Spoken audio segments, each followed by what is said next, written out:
Welcome to Linda's Corner. My name is Linda Bjork, and today we're going to be talking about relationships and intimacy. I'm delighted to welcome special guest, Dr. April Brown. Dr. April is a licensed mental health Christian counselor, intimacy expert, co-host of the podcast Bringing Intimacy Back, and the author of Improving Intimacy, which is available on Amazon. You can reach Dr. April at her website, draprilbrown.com, and I'll include a link in the description. Welcome, Dr. April. I'm so glad that you could join with me today. Oh, I'm so excited to be here, Linda. Thank you for having me on your podcast. I am looking forward to this conversation because Yes. I'm expecting something different than most people think of when they hear the word intimacy. Right. Because we're not just talking about sex. You help people using intimacy in all different kinds of relationships, whether it's a romantic relationship or a family relationship or a platonic relationship. And so I thought, I think I need a new definition of intimacy. So will you please explain to me what you mean when you use the word intimacy? So what I mean about when I would use the word intimacy is intimacy. It is a connection. It is connection with yourself, which is, you cannot divorce yourself. You're going to be with yourself for the rest of your life. So it's so important. Also, the connection with your inner spirit or higher power, or whatever people call it. I call it inner spirit and higher power because that's really important. And that connection with others. So it's that deep connection. And when your body, mind, spirit, and soul is all connected, and then you are completely in the present moment, that's when true intimacy can happen. And that means so many different things. I mean, if we could really be in harmony and in tune with ourselves, that would affect every other relationship that we have, right? Right. And then, but it's hard. I'm thinking it's so, even when you're in a relationship, whether it's a romantic partner, whether it's your family members, whether it's something, we can be in a group of people and feel totally and completely alone. Like we are not connected to any of the other people that are around. And I've talked to my son, he's in his 20s, and he said, Right. when I'm looking for someone, I want to feel like I'm not alone. I want to feel like we are, and I guess the word would be connected, where it's, you're not just talking and trying to be polite, but you actually feel a connection. Right. And that's what so many of us are struggling with, especially in these past few years where we've been isolated. Very much. Very much. Yes. So we are wanting to get back out there and connect. And sometimes you're right. You can be in a room or you can even be with your partner and you feel totally disconnected, whether it is because of a situation or sometimes it's because of ourselves, because our mind goes somewhere else. We get anxious, we get fearful, we get depressed, and we leave our body. We're disconnected. Body. Wow. So by leave our body, that means like physically I'm here, but my mind is over there doing something completely different. Is that what we're talking about? Yes. Because when you're, I'm a mental health counselor. Okay. So when you're anxious, many times you're worried so much about the future. You know what I'm saying? What if this happened? What if this happens? Or I can't wait to get to there. And we're not in the present moment. Or if there's been trauma, we're in the past. And then same thing with depression. Many times we're in the past, or we're up in our head saying things to ourselves that we shouldn't be. And we've left our body. We miss the present moment. And the present moment is the only thing that we can control, and psychologically, spiritually, medically. I mean, all the sciences want us to be in the present moment. Wow. I've never thought of it that way. All of the sciences want us in the present moment. So is that one of the keys to intimacy, to feeling that connection, is right in the present moment? Present moment. Yes. Yeah. And so even when we talk about sexual connection with your partner, is actually being there with your partner, seeing your partner for who they are at that moment. You know what I'm saying? Yeah. Not thinking about what they did last night or 2 years ago, or what you've got going on tomorrow. Let's right. Let's just be here right now at this moment. Right. Okay, that is very important. Right. So we're talking about intimacy. Are there different types of intimacy so that we can Oh, keep things yes. a little clear? Because that word typically we use for one type of intimacy. Right. And so as we're using this word, I think it would help get some clarification. Say, okay, this is what I mean when I'm in this relationship, and this is what I Right. So there's different types of intimacy. yes, Of please. course, there is the self intimacy, which is being connected with yourself fully. There is the spiritual intimacy, being connected with your higher power. But there's also all these different forms of intimacy, communication intimacy, using your words to truly communicate effectively, with a gift of how you communicate to your partner, your needs and your wants, and your partner communicates back, and then meeting each other emotionally, that emotional connection of feeling safe, secure, love. Then there's all these other forms of intimacies, of activities intimacy, you guys going and doing, playing in the pool together, having sharing activity, or service intimacy, you and your partner or you and your teenager going and giving back, doing a soup kitchen together, doing a variety of different things, aesthetic intimacy. Yeah, you and your friend or your partner or your mom, even just going to watch the beautiful we have in here in Florida, beaches or mountains, and sharing that experience. So it's like two people sharing an activity together, whether it's a creative intimacy, doing paints and drama. So there's all these different forms of how you can be intimately together. Wow, that's just such a different version of what that means. And I'm still trying to wrap my head around, okay, this is what we're talking about. My word, I guess that my go-to word would be feeling in the present moment, feeling connected.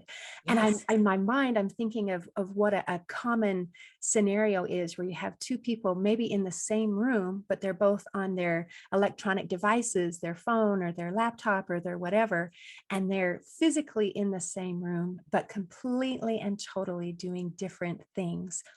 And so the idea, it seems like, is to create this actual connection where we are in the present and we are caring about the other person who is with us at that moment. And we're not even just talking about people that are with us. You're talking about that connection with nature when you're right. walking along a beautiful beach and you're feeling that, I don't know, the sand under your feet, and maybe the water is kind of lapping at your toes and the sunshine is on your skin. Exactly. Just enjoying that moment.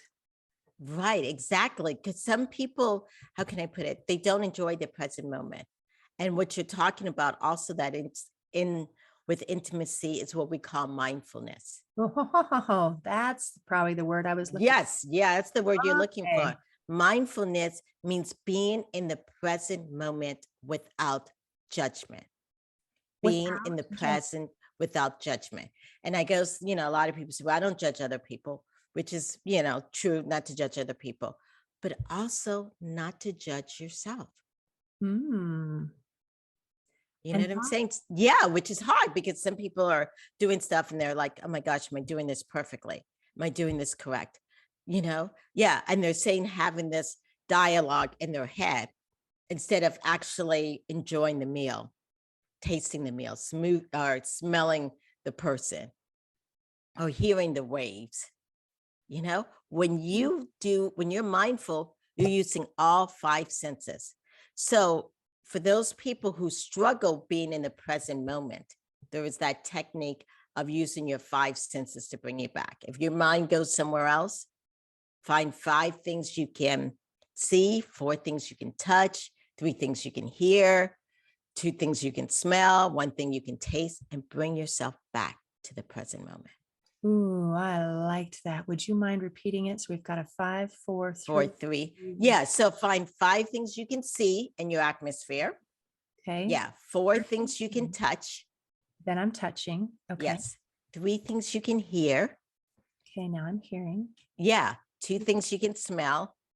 And one thing you can taste. And one thing I can taste. Okay. Yes. Yes. So if I'm at the beach, what am I tasting? Am I tasting The salt on the water. Yes. Yes. If you're with your partner, yeah. What do? You find 5 things in their body that you can see, 4 things you can touch. Yeah. Same thing if you're with your kids.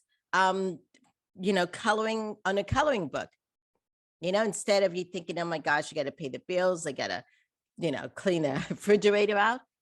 Bring yourself to the present moment. Enjoy that time with your kid. Because in reality, it's really about quality. about Not so much. Yeah. right, bringing quality back in the time. And people are so busy and running from place to place. Sometimes it's hard to create that quality time.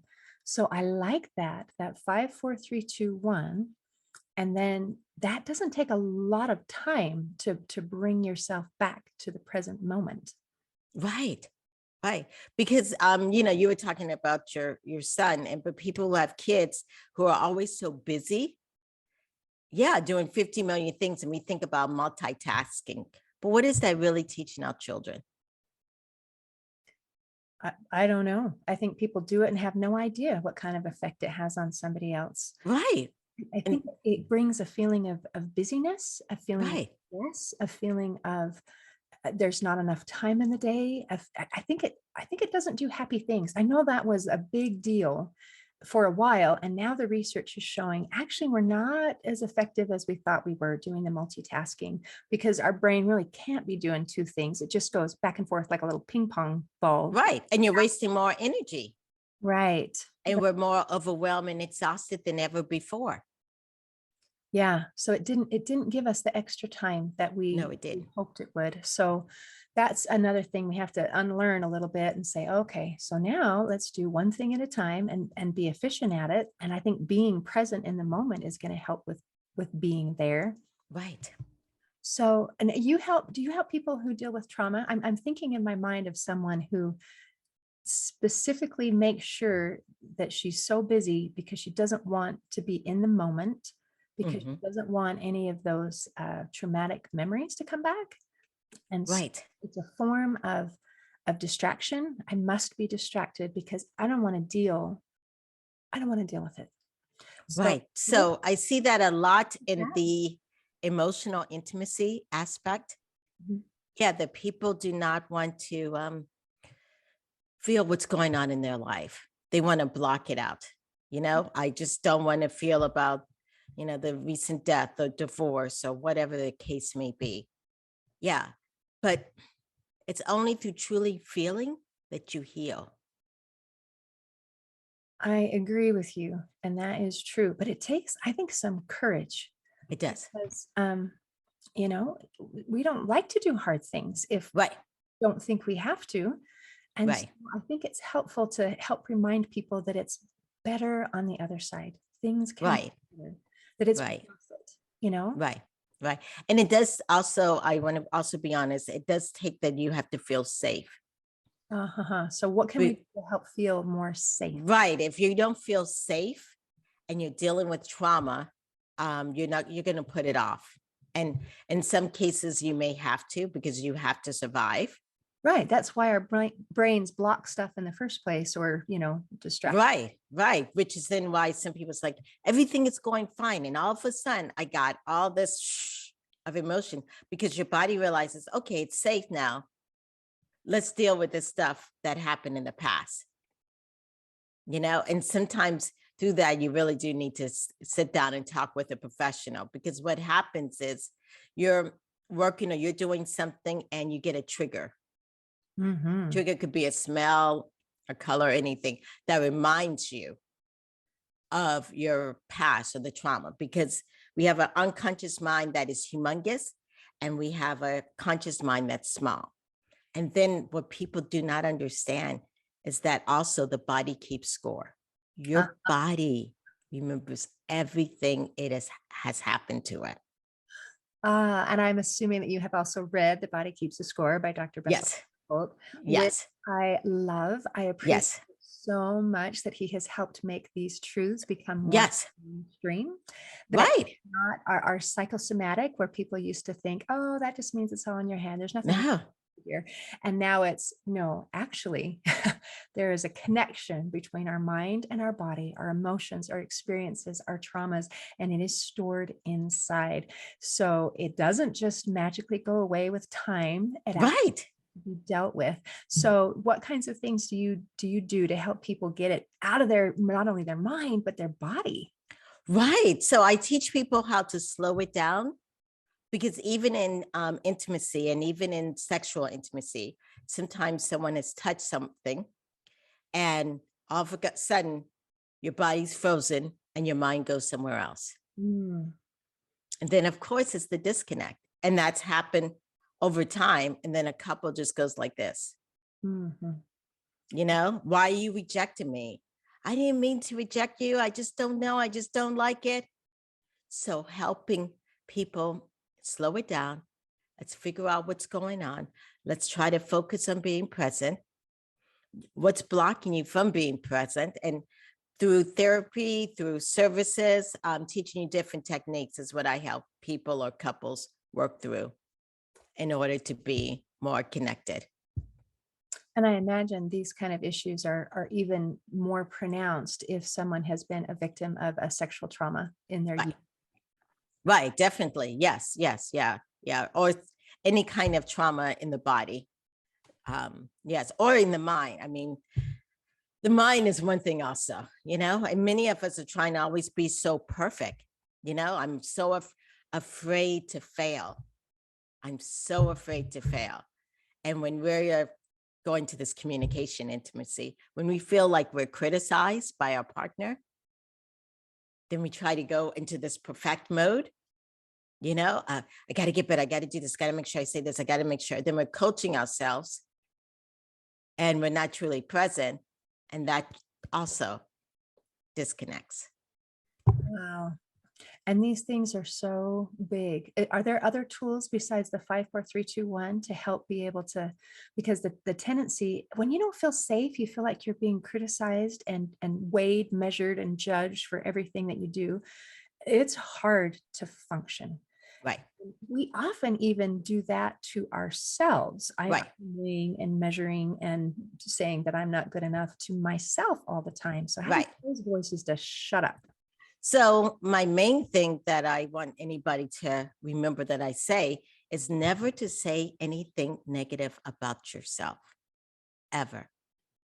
The thoughts, yeah, you got to learn how to talk to yourself like you would if you have a child or someone that you love.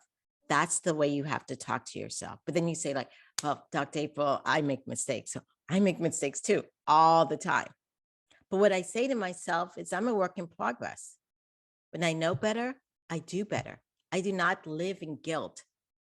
I do not because you're going to be with you for the rest of your life. Yeah. And people will treat you the way you treat yourself. Ooh. So if you put everybody first and leave yourself last, and then like wondering why you feel overwhelmed, or, and sometimes people say, well, it's the Christian thing to do, or it's the religious thing to do. But really, in all of the religions or all the faiths, it says love others as yourself. Yes, you love yourself. Yeah. So there's, the great commandment, love God, love yourself, and love others as you love yourself. As yourself, not put up. Yeah. Inside third commandment out of those, the great two. It's Right. But people think they're supposed to put other people before them. Yeah. And I think as women, we struggle with this the most. You know what I'm saying? I got to give everything to my kids and give everything. And then you save nothing for yourself.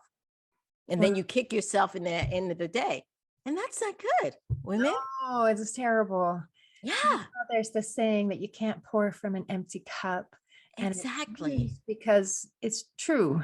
When there's nothing to give, we don't give very well. But when we're in a good place, what we give is better. Right. And we got to stop talking about our bodies too. We have to love their bodies. You know what I'm saying? Stop criticizing, yourself and how you look. and then expect your body to work for you or even lose weight when you say all these hurtful things to it. Yeah. Right. And you know, that negative self-talk is so easy to do, and it becomes a habit and a cycle where you can just ruminate over those things all the time. Typically, when we're trying to be quiet, those are the kinds of things that jump into our head. And that's actually why some people don't want to slow down. They don't want anything quiet. Right. Then they hear themselves saying all these mean things to themselves. So if you have distractions, you don't get to hear those. I talked to a friend, and he put it in such a beautiful way. He said, I have chosen to be the kind of person who is kind to myself. Right. And then whenever that rumination kind of starts, and oh, I'm not good enough. Oh, I'm garbage. Oh, he's no, no, no. I am the kind of person who is kind to myself. And he found that an easier way to do it than to try to go from negative self-talk to, man, I am awesome. I Right. love my body. I'm so Right. smart. I'm skilled. I've done all the things, I am all of that. Yes. And he's like, the voices inside are going, liar, liar. Right. So Right. to be able to say, well, actually, let's just be kind. Let's start with kindness. I know how to be kind to other people. I know what kindness looks like. Maybe I haven't been in the habit of being kind to myself, but I know what it looks like. Right. So that's, I think, a good starting place. Right. Another technique is that this here is a container. And sometimes we're afraid to let that container out or to open that container. So if you start to have thoughts, journal it down. Even if it's the most hateful thing, journal it, tear it up, and throw it in the trash. You don't have to keep it. Journal it. Do not keep it stuck in there, because you start off with, I think I'm big, and then you go on this long thing. But if you were to write it out and just let your hand go, it does let it out. It does decrease it versus keeping it here, because keeping it here in the self-contained, it loops and it loops and it loops and it gets bigger, bigger, bigger. Write it out. Don't even have to read it. Tear it up, throw it away. Write it up, tear it up, throw it away. I have done that technique a lot, and I testify that it works. It helps. Yes. I love that kind of visual image where this is a closed container. And Yes. don't let it out. It is just going to run around and around. Right. Or the worst that it comes out when we talk to other people and we verbally vomit and attack them. That's that's not the, yeah. Right. Yeah. Right. So that, I guess the frustration, the anger, Right. all of those things come out. Right. Unkind to somebody else. So getting it out. And then I love the next step is to tear it up and throw it away. And I think that sends kind of a subconscious message back to our head saying, Right. yes, this is what I'm feeling. I am validating that this is the way that I feel. Right. And that's not true. Actually, Right. those thoughts are garbage. So let's put them where they belong. They don't Okay, belong right. in the head. They Right. belong in the Throwing gut. in the garbage. So let's chuck them. Yes, exactly. Excellent. I really appreciate that, because the things that we're talking about are a lot easier to say than to do. We're saying, okay, we'd like you to transform your life so that you can be calm, quiet, slow, peaceful, and be able to be in the present so that you can make those beautiful connections with the people and the world around you. And in your brain, you're thinking, but I'm so busy and my head is so full and there's all these things going on. So to be able to say, okay, well, let's talk about how to go from where you are to where Right. you'd like to be, and to have those simple steps of something specific. I can do this. If my negative thoughts are driving me crazy, I can write it down and tear it up and throw away. If I'm having a hard time being present, I can do that 5, 4, 3, 2, 1 and pull myself back. That gives me some tools. And I think having tools is empowering, don't you? Right. I think so. And if you mess up, remember you're a work in progress. When you know better, you do better. When you know better, You do better. You're a work in progress. Yes. right. I am a work in progress, and I feel better about that now. than I did in Mhm. the past. Where Right. I thought, I'm not perfect. I like to now use an analogy of a tree, say olive trees. They're kind of crazy because they Yes. actually grow for 50 years before they start producing fruit. So Wow. mind if you're thinking, well, does that mean the tree was a failure for 50 years because it wasn't Right. producing any fruit? Right. And all of a sudden it became a success. And I think, no, actually, all of that growth for all of that time was Exactly. necessary in order for it to be able to produce fruit. We're not a failure and then a success. We Right. are that work in progress, that Progress. growing, beautiful thing that can do great things, Right. even if we're not exactly where we would like to be right now. And then who are we competing against? Ooh, good question. Right, right, right. We each have a specific or different journey, So yeah, so stop looking at, oh my gosh, this person's done this, or, and it's hard. I mean, I know as we get older, we have sometimes a better understanding and are okay not competing, but it's sometimes really hard when you're in your 30s. Yeah, Yes. I'm thinking, teenagers And and teenagers, yes. started, and when we compare, I guess my go-to for comparison is social media, Right. where people put out their very best, and we compare our blooper reel with their Yes. highlight reel, what Yes. this is the part of me that I want to show. And so Right. we think, well, I'm not that awesome, and I didn't go on that many trips, and my hair doesn't look like that, and Right. whatever, whatever, whatever. Right. Did you know that if you spend the more time you spend on social media, the more anxious and depressed you get? Did you realize that because of exactly what you just said? I've seen a lot of research that supports that. And it's not just a correlation, it's Right. causation, which is Exactly. not, we can say this, oh, yeah, people who do this also have this. And it doesn't necessarily connect. Like, for example, you can say, oh, when ice cream sales go up, drownings go up. Right. And it's not because they're connected. It's because ice cream sales tend to go up in the summertime and people tend to go Right. swimming in the summertime. There's a correlation, but not a causation. One doesn't cause the other. But with social media time and anxiety and depression, there is actually a cause, Causation. right, which Mhm. is Right. sad. Right. So I think it's super healthy to limit the amount of time we spend on social media. Right. Right. Because sometimes in reality, it takes you away from the present moment. Oh, that's so Also, true. yeah, yeah. When you're at dinner and you're going through social media and you're not talking to the people at dinner, or you're laying in bed with your husband and you're going through TikTok or whatever the case may be, yeah, you sometimes it takes you away. So, but I'm not saying technology is bad because technology is great. I love it. That's how you and I are connecting today. Yes, yes, yeah. But it's important that you're in the present moment. I agree. Wow, that's beautiful. Well, Dr. April, this has been a pleasure. Is there anything else you want to make sure that we cover before we close today? I just want to talk a little bit.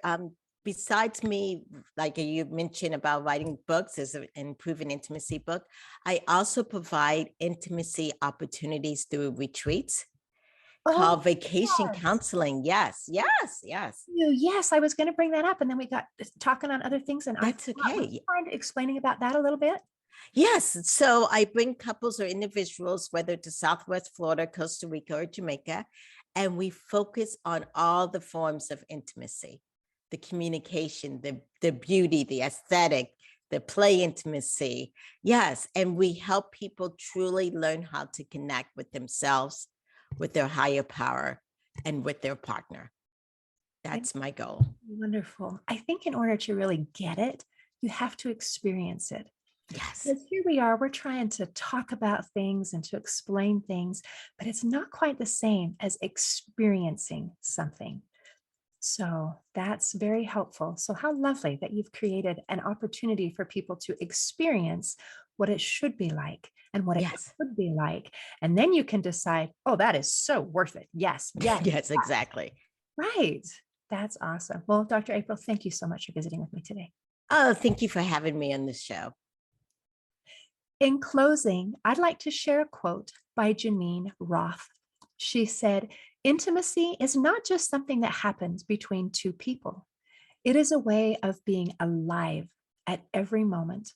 We are choosing either to reveal ourselves or to protect ourselves, to tell the truth or to hide, to dive into life or to avoid it. Intimacy is making the choice to be connected to rather than isolated from our deepest truth at that moment. Today, I invite you to choose intimacy as a way of being. See you next time on Linda's Corner. Thanks for listening. If you enjoyed this episode of Linda's Corner, please share and subscribe to help us reach new listeners. I also invite you to check out my nonprofit, Hope for Healing, at the website hopeforhealingfoundation.org for free ebooks, free audiobooks, and other free resources to help increase happiness, build confidence and self-esteem, strengthen relationships, manage stress, and calm feelings of depression and anxiety. I also invite you to grab a copy of one of my books, like Crushed, A Journey Through Depression, or Amazon bestseller, You Got This, an action plan to calm fear, anxiety, worry, and stress. See you next time on Linda's Corner.